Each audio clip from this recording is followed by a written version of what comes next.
میں صحیح سمجھاؤں نا آپ کا سوال کہ آپ نے فرمایا کہ قبر میں اور اجداث میں کیا فرق ہے؟ جی جی بالکل بالکل ان کے میننگز ہیں. جی جی، ان دونوں کے میننگز. جی جی دیکھیے، مشتاق صاحب نام بتایا نا، پرویز جی مشتاق صاحب. جی جی جی جی اچھا پرویز صاحب، بات یہ ہے کہ قرآن کریم میں ایک معنی کے لیے دو الفاظ قرآن کریم استعمال نہیں کرتا.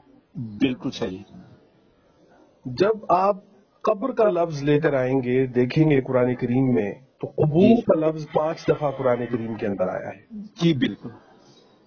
جب قبور کے لفظ پر آپ آئیں گے تو آپ دیکھیں گے کہ قبر کا لفظ استعمال ہوتا ہے کسی چیز کو کسی چیز کے اندر چھپانے کے لیے. ٹھیک ہے ٹھیک. جب آپ کسی چیز کو کسی چیز کے ذریعے چھپا دیں جی جی تو اس کو اصطلاحاً اسی معنی میں قبر کے معنوں میں لیا جاتا ہے. ٹھیک ٹھیک سمجھ گیا. قبر ہے کہ جیسا کہ ایک انسان جب وفات پاتا ہے تو ہم اسے قبر میں دفن کرتے ہیں. دفن کر دیتے ہیں. ٹھیک ہے. اب یہ قبر کا لفظ ہے. تو جی جی قبر کو بالکل. ہوا، اس کو عربی میں کہتے ہیں تغطی، مطلب کسی چیز کو چھپانا، کسی چیز کو جی اوڑھنا، کسی چیز کے اوپر بچھانا. جی جی اب یہ سارا اس کی قبر کے اس میں آئے گا. جی جی اچھا اب یہ دیکھیے کہ لفظ آیا اجداث.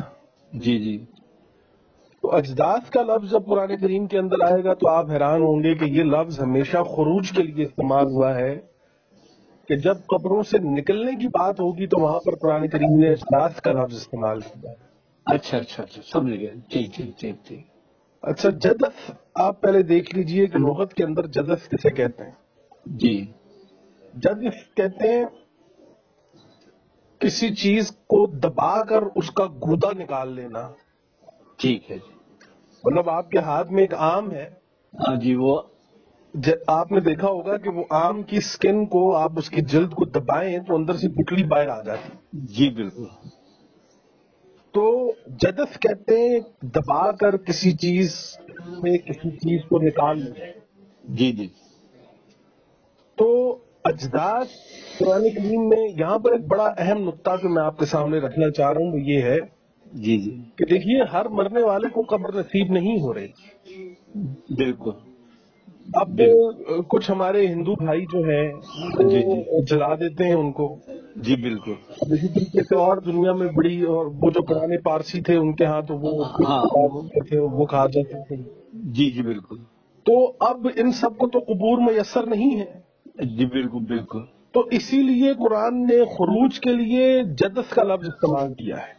اچھا اچھا ٹھیک ٹھیک ٹھیک. خروج کے جب وہ ان کو نکالے گا تو وہ اجداث کا لفظ، اب وہ انسان کسی بھی شکل میں کسی بھی حالت میں، ایک انسان سمندر میں غرق ہو گیا، ایک جی جی انسان جل کے راکھ ہو گیا، ایک انسان کسی بھی حالت میں دنیا میں سے گیا ہے اور اسے جی قبر نہیں ملی. تو اب جدث کا مطلب یہ ہے کہ جس بھی حالت کے اندر وہ موجود ہو، جی جی اسے اس کے اوپر موجود بوجھ کو ایک طرف ہٹا کے اندر سے گودا نکال لینا.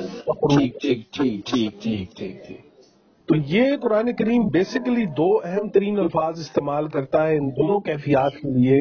جی جی قبر جو ہے وہ سکن ہے کہ جس میں آپ ہیں، جی آپ کو بالکل. رکھا گیا ہے، جی جی بالکل. آپ کو رکھا گیا ہے. جی لیکن بالکل. اس کے بعد جب آپ کے خروج کی باری آئے گی تو وہاں پر قرآن کریم اجداث کا لفظ استعمال. ٹھیک ٹھیک ٹھیک. تو میں یہ امید کرتا ہوں کہ آپ کچھ.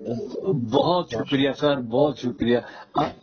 میں آپ کا پروگرام بڑی فالو کرتا ہوں اچھا، بڑی محبت. اور مجھے وہ یعنی میرا بھی ایسے ہی ہوتا ہے کہ میں some time I feel strange کہ میں 74 سال کا ہو گیا اور اب مجھے باتیں سمجھ میں آ رہی. یعنی اس طرح ہی پہلے ٹائم گزار دیا.